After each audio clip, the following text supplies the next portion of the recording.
let's see, is this a will? First codicil. Well, that's an amendment. This, no handwriting on it. Nope. Last will and testament looks promising. Okay, this is actually my will, so I know that this is a will. Finding a deceased loved one's will is complicated by the fact that it doesn't need to look a particular way. In fact, this could be a will, okay? Now, it's not because it doesn't have any handwriting on it, but if it had handwriting on it and was signed and dated, it could actually be a will.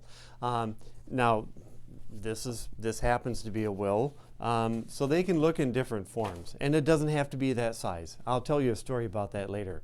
As long as the will complies, or as long as the document complies with the legal requirements, it doesn't need to be on any fancy paper, be a particular size, say particular words. You're looking for anything that generally says who gets the deceased person's assets and property when they die. And it needs to, well, at a minimum, be signed and dated. Actually, the date part's a little fuzzy too. So you find a document that you think is a will and you bring that to an attorney to see if it qualifies as a will. Don't assume that a document is or is not a will. For example, now I've been doing this 25 years. I've seen official looking documents that say last will of so-and-so, and then you read it and it doesn't say anything about who gets what when the person dies. Like, well, okay, that's not a will. So anyway, here are 12 ideas for locating a deceased person's will. First, search through the deceased person's personal documents, look in safes, filing cabinets, or anywhere that they might have stored important papers. Wills are often kept in private, secure locations at home.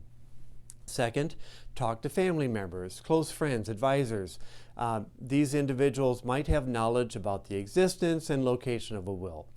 Third, if the deceased person had a lawyer, particularly one who does estate planning, contact that person. Lawyers often keep copies of their clients' wills. Now, on a related note, here in Arizona, estate planning lawyers are often members of forums, online forums, where we talk to each other every day, and it's a regular occurrence for us to get a request. Hey, does anyone know about the location of so-and-so's will, or something like that, or a trust? And so we're always answering each other. Fourth, look for any safe deposit boxes that the deceased person owned. Accessing these boxes usually requires proof of death and proof of your relationship to the deceased person. Fifth, inquire at the probate court in the county where the deceased person lived. Submitted wills can become public records depending on the state law, depending on if the court allows that. So many courts offer online or in-person searches. Fifth, reach out to banks where the deceased person had accounts. Now, I mentioned safe deposit boxes before. There can be safe deposit boxes at banks. There can be safe deposit boxes at other locations. Here in Arizona, there's an interesting thing. So like people often will have gold coins, silver coins, something like that, and put those in a secure location. So anyway, there's that, and there's banks. Check with banks. Seventh, check with registries in your jurisdiction if available. These registries can be a centralized resource for locating registered wills. Eighth, explore online services that specialize in searching for registered wills. Now be aware that these services might charge online fees and can vary in availability. Ninth, consider placing a public notice in local newspapers. This can be effective if the will is with an unknown attorney or maybe in an unknown location. Now personally, I think this is kind of a long shot, but it's worth a shot.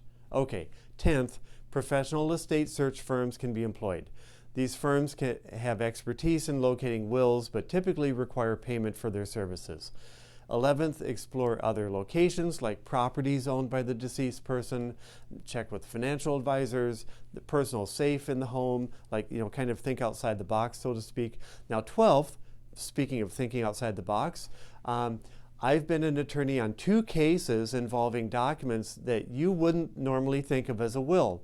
One was a grocery list that said something like eggs, milk, butter, you get the ranch when I die. It was signed and dated, and the court found that it qualified as a will.